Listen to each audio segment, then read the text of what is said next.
নবীজির চাচারা মোট আব্বারা 10 ভাই, নবীজির আব্বাজান চলে গেলেন, বাকি রইল কটা? 9টা। আব্দুল মুত্তালিব সবাইকে ডাকলেন, দেখো আমার বয়স হয়েছে, এই বাচ্চাটা তো এতিম, এই বাচ্চাটা আমার তত্ত্বাবধানে আছে, আমার মনে হচ্ছে তোমরা কেউ একজনের দায়িত্ব নাও। ছেলেরা বলেন, আব্বাজান একটা এতিম ভাই পর আমরা 9 জন আছি, অসুবিধা হবে না।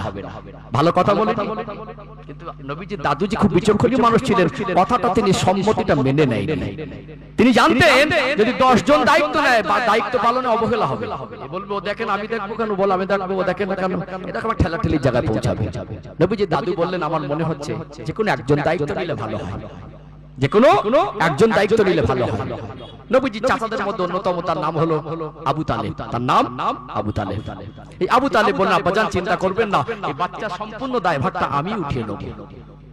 তাহলে দাদু চলে গেলেন, নবীজির বয়স কত? 8 বছর। আর নবীজির 50 বছর যখন বয়স, নবীজির চাচা আবু তালেবের অফাত হচ্ছে, ইন্তেকাল হচ্ছে। তাহলে এই 50 থেকে 8 বাদ দিলে কত বছর সম্পর্ক? 42 বছরের। এই 42 বছরের সম্পর্কে 3টে নমুনা তুলে ধরি, যারা আমরা মনে করি যে শুধু ভালোবাসার দাবি দিয়ে পার হয়ে যাব, কতটা ইসলাম আমাদের জিন্দেগিতে বাস্তবায়ন দরকার, এই প্রয়োজনটা একটু আপনাদের বোঝানোর চেষ্টা করব ইনশাআল্লাহ। চলুন এই নবীজির এই জীবনে চাচাজির সঙ্গে 42 বছরের সম্পর্কে 3টে নিদর্শন তুলে ধরবো, এর দ্বারা আমাদের জীবনের ঘাটতি পূরণের কিছু উদাহরণ বেরিয়ে আসবে ইনশাআল্লাহ। বুঝতে পারছেন তো? ও ভাইজানেরা, সোনার মানিক যুবকেরা, আব্বারা মায়েরা, দাদু হারা হয়ে এতিম অবস্থায় চাচা জানের তত্ত্বাবধানে চলে গেলেন। চাচা আবু তালেব আমার নবীকে এত বেশি ভালোবাসতেন, নিজের রোজগার ইনকাম দিয়ে আল্লাহ নবীকে ছেলের মতো লালন পালন করতে লাগলেন। নবী আমার চাচা জানের হাত ধরে ধরে ঘুরতেন, নবী আমার চাচা জানের গলাটা জড়িয়ে ধরে ঘুমাতেন। এত বেশি ভালোবাসা হয়ে গেল, ছেলের মতো করে বড় করতে লাগলেন। আল্লাহর নবীর বয়স হয়ে গেল 12 বছর। এই 4 বছরে গভীর সম্পর্ক তৈরি হয়ে গেল। তদানীন্তন সময়ে মক্কার মানুষেরা এক শ্রেণীর মানুষ, তারা ছিল বড় বড় ব্যবসায়ী। মক্কা শহর থেকে মাল নিয়ে শাম সিরিয়ায় বিক্রি করলে অনেক বেশি পরিমাণে লাভ হতো। ব্যবসা সিজন মনে করলেন ব্যবসার মাল নিয়ে শাম সিরিয়ায় যাব। কাফেলা তৈরি হচ্ছে, খবর হয়ে গেল। নবী আমার শুনতে পেলেন আমার চাচা জান ব্যবসার মাল নিয়ে সিরিয়ায় যাবে। আল্লাহ নবী শুনতে পেয়ে মনটা খারাপ হয়ে গেল। আমি যে ছোট বাচ্চা, আমার চাচা জানকে ছাড়া থাকতে পারি না, আর ব্যবসার মাল নিয়ে যাওয়া মানে 1 মাসের অধিক সময়, কখনো 1.5 মাস, কখনো 2 মাস। কার কাছে ঘুমাবো, কার কাছে থাকবো? চলে গেলেন চাচা জানের কাছে।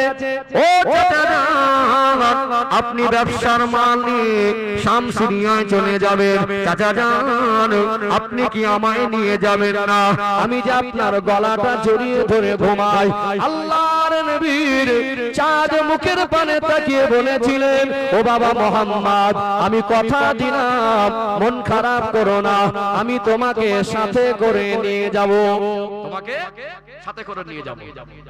শুধু নিয়ে যাওয়া কথাটা বলাটা বড় কথা নয়, নিয়ে যাওয়া কিন্তু সহজ নয়। এখন উন্নত পরিষেবা তো, এসি গাড়িতে চড়ছি বোঝা যায় না।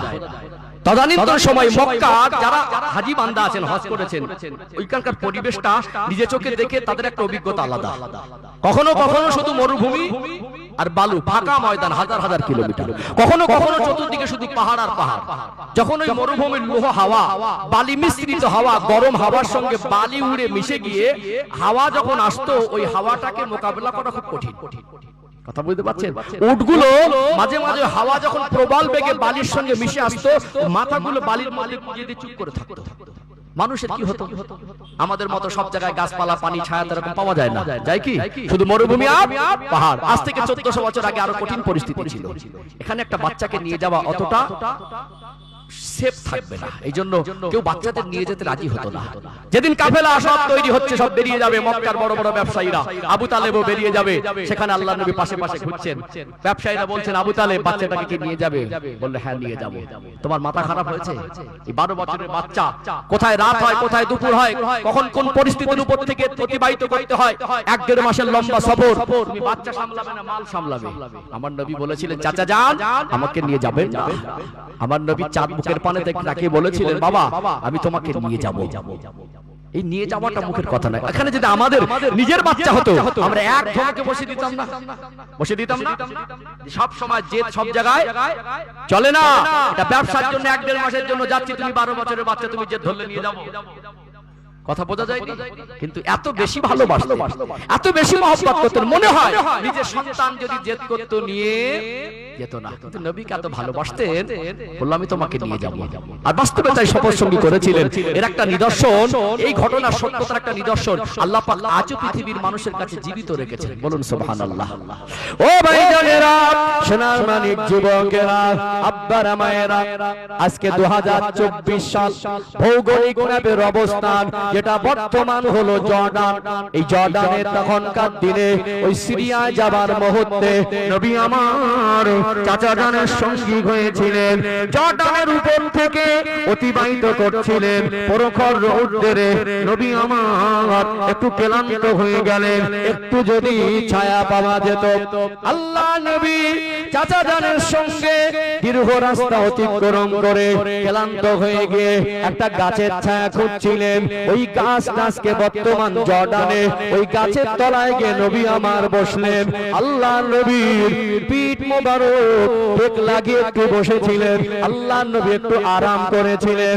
আমার আল্লাহ দয়াময়, আমার রাসূলুল্লাহ ছোঁয়ার বরকতে আজ 2024 সাল ওই গাছটাকে আমার আল্লাহ আজ পর্যন্ত জীবিত জিন্দা রেখে দিয়েছে।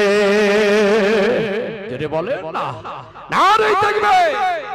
মাঝে মাঝে ফেসবুকে দেখবেন সাহাবী গাছ বলে একটা গাছের ছবি পোস্ট হয়, বৃহৎ একটা গাছের ছবি। এটা বাস্তব। ওখানকার মানুষ ওদের ভাষায় বলে শাজারাতুন মুবারাকা, এটা বরকতময় গাছ। অতএব আল্লাহ নবী 12 বছর বয়সে চাচা জানের সঙ্গী হয়েছিলেন, ওই গাছের তলায় আশ্রয় নিয়েছিলেন। তার বরকতে আল্লাহ আজও গাছটাকে জীবিত রেখেছেন। জোরে বলবেন না। ভালো বেশি বাসতো না কম বাসতো? ভালোবাসা খুব ছিল, রেজাল্ট ছিল, ভালোবাসা যথেষ্ট ছিল, ইতাআত ছিল না। কি ছিল না? আল্লাহ এবং রাসূলের ইতাআতকে, আল্লাহ এবং রাসূলের কথা মতো জীবনটাকে আমালে জিন্দেগিতে বাস্তবায়ন করতে পারিনি। এখানে আমি তার সঙ্গে তুলনা করছি না, সে তো ঈমানই আনেনি। আমরা তো ঈমানদার। পার্থক্য অবশ্যই প্রাথমিক স্টেজে আছে, কিন্তু একটা জায়গা আমাদের মিলে যাচ্ছে। তিনি ভালোবাসতেন, আমরাও ভালোবাসি, তুলনামূলকভাবে তার থেকে কম ভালোবাসি, কিন্তু তিনি আমালে জিন্দেগিতে বাস্তবায়ন করেনি বলে ভালোবেসে সফলতা অর্জন করতে পারিনি। আমরাও ঠিক এরকম পর্যায়ে কিছু মানুষ মনে করি আমরা ভালোবাসি, এটাই পার।